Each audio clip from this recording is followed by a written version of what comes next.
अब जो है मिकी आर्थर पर उन्होंने केस खोल दिया है। अब मिकी आर्थर से वो बदला लेंगे। आईसीसी ने मिकी आर्थर के लिए खब्बा बन गया है। सुना आईसीसी एक्शन लेने लगा है मिकी आर्थर के टीम डायरेक्टर मिकी आर्थर को फंसाने की कोशिश कर रहे हैं। वो कह रहे हैं हम उनके स्टेटमेंट रिव्यू करेंगे। उन्होंने ये कैसे सच बोल दिया कि ये इवेंट, ये वर्ल्ड कप आईसीसी नहीं करवा रहा, लग रहा है ये बीसीसीआई करा रहा है। हमें अपने हाल पे छोड़ दो, हमें ये टूर्नामेंट खेलने दो आराम से। ये ज्यादती पे ज्यादती अब हम बर्दाश्त नहीं करेंगे। फिर पाकिस्तानी कहते हैं हम क्यों हार जाते हैं, क्या वजूहात हैं। इस मौलवी के खिलाफ भारत में बहुत गुस्सा है।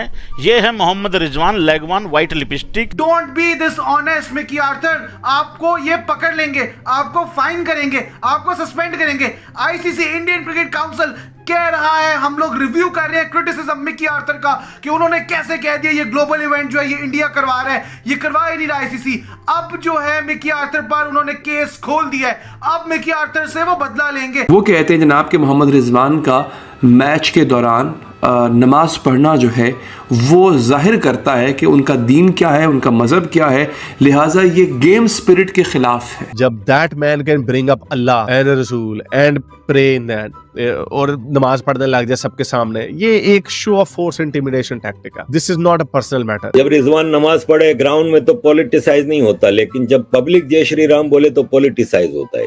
समझ नहीं आ रही मुझे कि उन्होंने मोहम्मद रिजवान के अगेंस्ट चांटिंग पे, स्लोगन्स पे बदला क्यों नहीं लिया, उसमें स्टेटमेंट क्यों नहीं दी। बाबर आजम पे हुटिंग हुई, टॉस जब वो करने जा रहे थे चांटिंग हुई, उस पे स्टेटमेंट नहीं आई आईसीसी की। इंडिया ने तुम्हारे बाप है हम के स्लोगन्स रेज किए, उस पे नहीं आईसीसी की स्टेटमेंट आई। जय श्री राम बोला तो वहां पे एक ऐसा एक माहौल वहां पे बन गया कि पाकिस्तानी जो टीम वाले हैं वो सकपका गए कि एक तो मैच हार गए, ठीक है, बहुत गंदा खेले, बहुत बुरा हार गए, लेकिन जब उसको हम कवर कर रहे हैं तो उससे भी गंदा कवर कर रहे हैं कि जब हम इस वजह से हार गए। लेकिन सबसे बढ़िया मजा मुझे पता है किसमें आया, कौन सी न्यूज में, जो पाकिस्तानी कह रहे थे कि यार इन्होंने जय श्री राम बोला, मैच हार गए।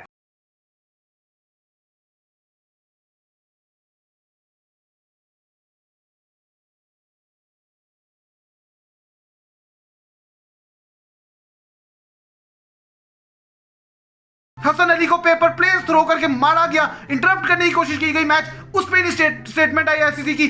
स्टेटमेंट कैसे आ गई मिकी आर्थर पे? मिकी आर्थर ने क्या झूठ बोला है? सच ही तो बोला है मिकी आर्थर ने। कैसे आईसीसी स्टेटमेंट दे सकता है कि वो फाइन या सस्पेंड करेगा मिकी आर्थर को या रिव्यू करेगा क्रिटिसिज्म को?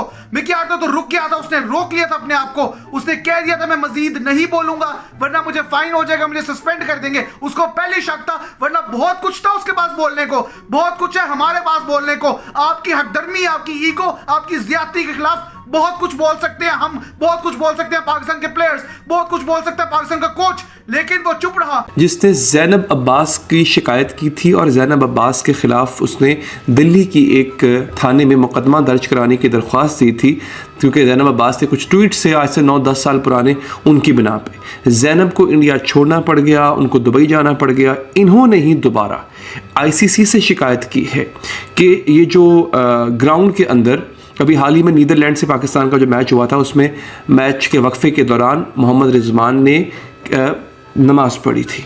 वो कहते हैं जनाब कि मोहम्मद रिजवान का मैच के दौरान नमाज पढ़ना जो है वो जाहिर करता है कि उनका दीन क्या है, उनका मज़हब क्या है, लिहाजा ये गेम स्पिरिट के ख़िलाफ़ है। या आप इनकी इंतहा पसंदी का अंदाज़ा लगाएं। इनके क्राउड ने और इनके स्टेडियम में, नरेंद्र मोदी स्टेडियम में जय श्री राम के नारे लगे थे और बाकायदा तौर पे वहाँ पे स्टेडियम के अंदर स्पीकर्स के ऊपर जय श्री राम का जो भजन होता है वो बजाया गया था। तब कोई प्रॉब्लम नहीं था आपको, तब कोई आपत्ति नहीं थी आपको। यहाँ पे प्रॉब्लम हो गया कि मोहम्मद रिजवान, मतलब शिकायत में लिखा है, ज़रा हैरान आप सुनिएगा। कहते हैं जनाब कि मोहम्मद रिजवान का स्टेडियम में नमाज पढ़ना खेल की रूह और आईसीसी के ज़वाबित के मुनाफी है। अगर लिखते हैं रिजवान ने नमाज अदा करके जाहिर किया कि वो मुसलमान हैं, जिससे खेल की रूह को शिकस्त हुई। यानी आप लोग जो स्टेडियम में जाहिर कर रहे थे कि आप हिंदू हैं और कट्टर हिंदू हैं, उससे कोई मसला नहीं होता। स्टेडियम की इंतज़ामिया बड़े बड़े स्पीकरों के ऊपर जय श्री राम चला रही थी, उससे कुछ नहीं होता। और हमारा एक मुसलमान प्लेयर, भाई वो जाहिर क्या होता है, मोहम्मद रिजवान मुसलमान है, येस ही इज़ मुस्लिम, तो उससे प्रॉब्लम क्या है आपको? वो वहाँ पर नमाज पढ़ रहा है। क्या बाकी क्रिश्चियंस लोग खेल के मैदान में क्रॉस का निशान नहीं बनाते क्या?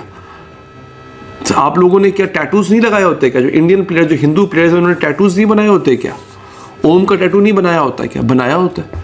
So what's wrong with him offering prayers? अच्छा, वो किसी ने बताया, लिखा हुआ था नीचे कि अल्लाह मियां ने इसको 49 पे इसलिए आउट कर दिया ताकि वो जितने हिंदू बैठे हुए थे ना अहमदाबाद में 1 लाख के करीब, उनके बीच में ये नमाज ना पढ़े। मैंने बड़ी कोशिश की मैं देखूं कि कहीं से नमाज पढ़ी या नहीं पढ़ी। अब ये देखो, ये भी कितनी अजीब बात है।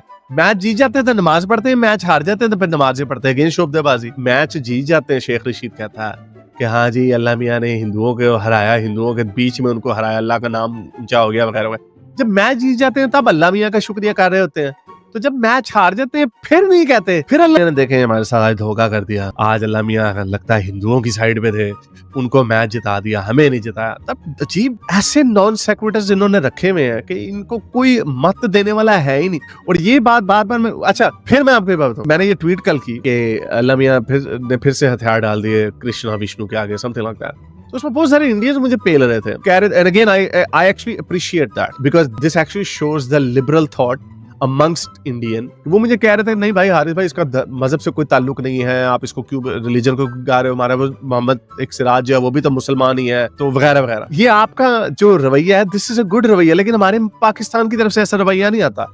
ये मैं उनको बताने के लिए कह रहा हूँ कि जब आप जीत जाते हो तब अल्लाह को क्रेडिट देते हो, तो हारते हो तो अल्लाह को ब्लेम क्यों नहीं देते? तब जी हार्डवर्क रह गया जी, तो क्या अच्छा एक मैच से पहले हार्डवर्क ज्यादा था, एक मैच से पहले ज्यादा कम था, ये क्या बात? सारी ड्रामेबाजी है। देखें, फैंस जो है ना, फैंस को इमोशनल नहीं किया जा सकता। ये कोई एक्सक्यूज नहीं है कि वहाँ पर जो है हमारे तमाशे ही नहीं थे, या फिर जो है हम जो है, और पहले पता था आपको अहमदाबाद में सब मिलेगा, ठीक है ना, हम कोई म्यूजिक प्रोग्राम में वहाँ नहीं गए थे, हम खेलने के लिए गए थे।